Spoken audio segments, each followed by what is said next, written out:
Fingerprint system, આપણે નાનકડું સસ્તા અનાજના દુકાને અનાજ લેવા જાય એમાંય ફિંગરપ્રિન્ટ સિસ્ટમ છે.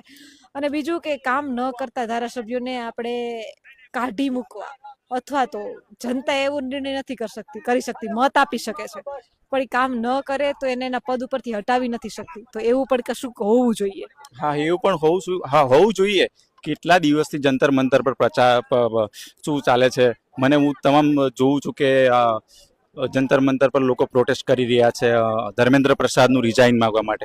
કઈ જવાબ જ નથી આપતા કોઈ. કેટલા સ્ટુડન્ટો નીટ પેપરના કારણે હેરાન થયા છે, કેટલા સ્ટુડન્ટો મરી ગયા છે. તો સરકારને આ બધું ધ્યાન આપવું જરૂરી છે. આપણા દેશની અંદર અવારનવાર આવા બનાવો બનતા રહે છે. અને ધર્મેન્દ્ર પ્રસાદનું સાથે સાથે હું તો કહું છું નીતિન ગડકરીનું પણ માંગુ છું કે ઇથેનોલ છે ને, ઇથેનોલમાં મને તો ટોટલી સ્કેમ લાગી રહ્યો છે કે અમારે કોઈ ઇથેનોલની જરૂર જ નથી, અને તો પણ જનતાની ઉપર ઇથેનોલ થોપી રહ્યા છે. તો હું એનું પણ રિઝાઇન માંગવાની માંગ કરું છું સરકાર જોડે. આપ યુવા છો, અત્યારે યુવા પેઢીમાં શું પ્રશ્નો છે? કેમ કે એક તો રોજગારીને લઈને સૌથી વધારે તમારે અમદાવાદ અહીંથી 18 કિલોમીટર જ છે.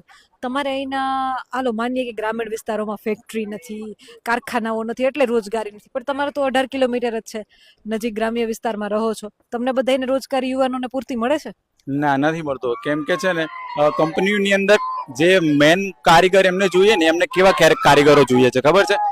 12 કલાક 18 કલાક કામ કરે ને એવા કારીગરોની જરૂર છે. અને આપણા ગુજરાતના જે બી કામદારો જે કામ માંગવા જાય તો પહેલા પૂછે છે કે 12 કલાક કામ કરશો, 15 કલાક કામ કરશો, ઓવર ટાઈમ કરશો. કારણ કે ગુજરાતના તમામ લોકો એ તો સાંજ પડે એટલે ઘરે જવા જોઈએ. અને પેલા જે બહારથી લોકો આ કામ કરવા આવે એ લોકોને તો જરૂર છે, એટલા કામ માટે જ ગુજરાતમાં આવ્યા છે, બરાબર છે?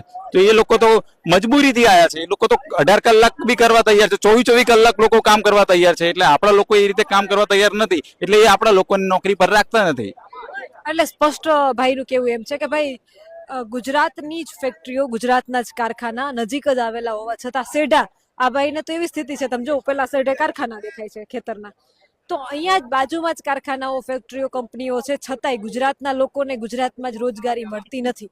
આ સ્થિતિ જોવા મળી રહી છે કારણ કે બહારથી આવતા લોકો બિચારા મજબૂર છે, એમને મજૂરી માટે કોઈ ના કોઈ રીતે એમનું શોષણ થાય છે. 12 કલાક એમને નોકરીએ કરવી પડે છે, મજબૂરીમાં કરવી પડે છે.